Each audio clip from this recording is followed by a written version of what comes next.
Agora, o meu filho diria, Pedro Ivo, o Capasso ali bugou, né?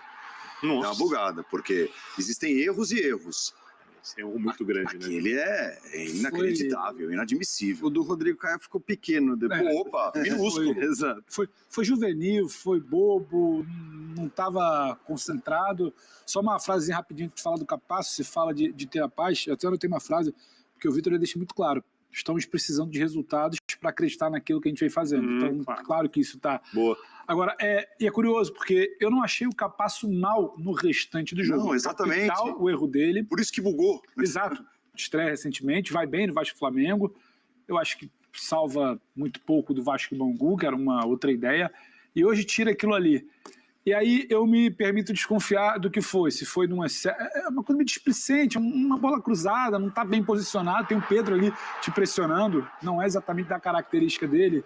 E sai. Então eu me permito desconfiar se não foi ali uma falta de concentração. Você passava até do lado da redação e falava, o Vasco para jogar contra o Flamengo tem que ser muito certinho, na conta do chá, uma margem de erro pequena, ainda que não seja a melhor versão do Flamengo, que foi campeão no ano passado de 2 torneios muito importantes. Então, ali, o Vasco começa a desligar tudo que vinha muito certinho. Né? Tem erro no segundo tempo, tem erro de se lançar demais em alguns momentos e acabar abrindo espaço para o Flamengo que criava. Agora, vai ser muito difícil falar desse jogo e não falar desse erro. O Jean toca muito bem no assunto, porque o do Rodrigo Caio, que é um erro que coloca ali, abre o placar, pode direcionar o jogo, fica pequeno. O do Capasso, para o que vinha fazendo, para o que vinha sinalizando, o Vasco sempre teve muito aquela ideia de ter o Léo. Opa, vai ter um Léo para construir, precisa ter alguém ali de firmeza, de chegada, um pouco mais de pegada de marcação. Quem é esse cara? Era um recorte pequeno, 2 jogos, mas sinalizava ser o Capasso. Ele forçou a saída de bola aí por dentro. Exato, e não é exatamente a maior característica do Capasso. O Capasso não é um grande cara de saída de bola, de pé em pé, então vamos fazer ali o simples. E num clássico, a situação como tal, você acabar entregando, marca. Menos mal pro Vasco, para a torcida, a notícia de que isso não desestabilizou, não estragou a sequência da partida do Capasso. Tem condição de se recuperar. Agora, acho que começa a ficar muito claro onde ele não pode de jeito nenhum errar. O Vasco foi com sede demais ao pote? Então, eu não consigo... Assim, porque o Vasco tentou jogar. Exato. Né? Até quando vencia. Não é que assim, o Vasco conseguiu a vantagem parcial e recuou e tentou dar uma picada no jogo. Não, ele continuou mais ou menos no mesmo ritmo. Parece que convida também, né, Jean? Ela se abre. Eu não acho que o Vasco precisa demais ao pote. Eu não acho, porque o Barbieri tem como característica um time que joga...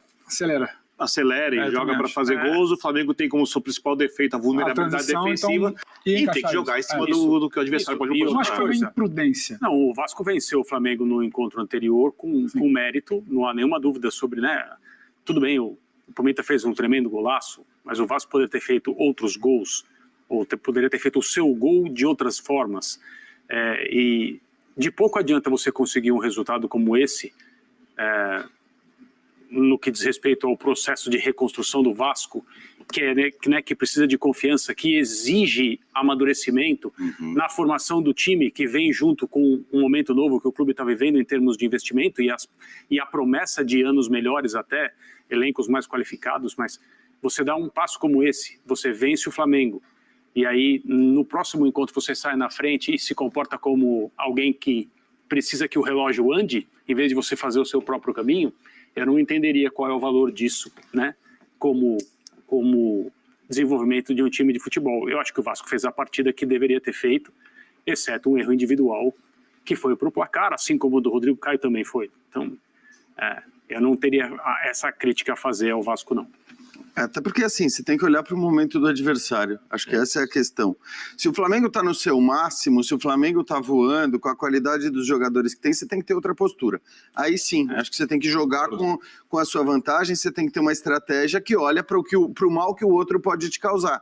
Agora, o mal que o Flamengo hoje pode causar ao Vasco não é tão grande quanto seria se ele tivesse, né, com o seu time jogando no potencial máximo. E acho que assim, se a gente olhar de novo, assim, o Vasco falhou muito feio nesse gol, que a gente acabou de mostrar, falhou feio também no terceiro gol do Flamengo, foi uma falha feia, de bola parada ali, de você deixar um jogador... No meio de dois, o goleiro não sai, os zagueiros não acompanham. É isso. Então, tem a questão acho que tem o Andrei também antes que não antecipa ali. A questão é, para mim, estrategicamente, o Vasco, do ponto de vista coletivo, não fez um mau jogo. Inclusive, o Vasco se defendia bem no primeiro tempo. Melhor que o Flamengo. Eu consigo olhar para esse time do Vasco e pegar essa sequência de 4, 5, 6 jogos e dizer que tem uma coisa saindo daí. É claro que assim, o campeonato estadual não vai ser, nunca será um campeonato suficiente para a gente tirar conclusões definitivas a respeito do que vai acontecer na temporada para valer,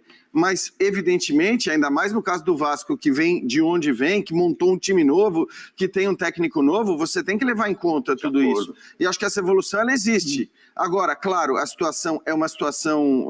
É claro que o favoritismo está do lado do Flamengo agora, não só porque venceu a partida de hoje, mas porque tem os jogadores que tem. E aí, só assim, rapidinho, porque a questão que o Vitor Pereira falou também, assim, acho que se vangloriar do Flamengo ter criado mais chances tal do que seus adversários nos últimos jogos todos, cara, é o normal. O Flamengo, isso mesmo nos seus momentos ruins, nos seus momentos de baixa, pelos jogadores que tem, o Flamengo cria essas chances. O Flamengo chega a finais ou chega a decisões eu não vou dizer em maus momentos, mas jogando muito longe do que ele pode jogar. Ele sabe que o Flamengo não está jogando muito a parte. Isso, não, tudo bem, mas ele é que assim, falando isso. Por mais que ele esteja se defendendo, acho que assim, a gente tem que apontar que é uma... Perfeito. Né? Falar sobre que tipo de declaração ele está dando. E acho que assim, tudo bem, é normal, é do jogo, ele tem que se defender, ele já sacou, e achei até que ele foi muito... achei que ele ia ficar mais nervoso na última pergunta ali, quando ele aquela coisa que foi uma pergunta mais dura, né? Falando sobre todas as críticas, o tipo de críticas que mais dura e mais tática, né? Exato, mas ele respondeu taticamente, ele falou do ponto de vista tático, eu achei legal. Capasso tem erro crucial e é o vilão do clássico dos milhões vencido pelo Flamengo. Fala família Cruz Maltina. Se você não quer perder nenhuma notícia do nosso Vascão em primeira mão, já se inscreve nesse canal agora. No primeiro jogo da semifinal, Capasso protagonizou o lance que mudou a história do clássico. O Vasco empatava em 1-1, quando o zagueiro recebeu dentro da área do goleiro Léo Jardim e falhou de forma brutal ao tocar nos pés de Pedro. O atacante do Flamengo só teve o trabalho de ajeitar o corpo e chutar forte para colocar o Flamengo na frente do placar. O Vasco voltou a empatar com Alex Teixeira, o que daria ao time a vantagem do empate no segundo jogo da semifinal. Só que o Flamengo voltou a marcar com Fabrício Bruno, de cabeça, após cobrança de falta de Arrascaeta. Na jogada, não só Capasso, mas também Andrei, Puma Rodrigues e Léo ficaram assistindo a trajetória da bola até o zagueiro rubro-negro. Fique atento, pois te atualizo a qualquer instante com as últimas notícias do nosso gigante da colina. Até a próxima!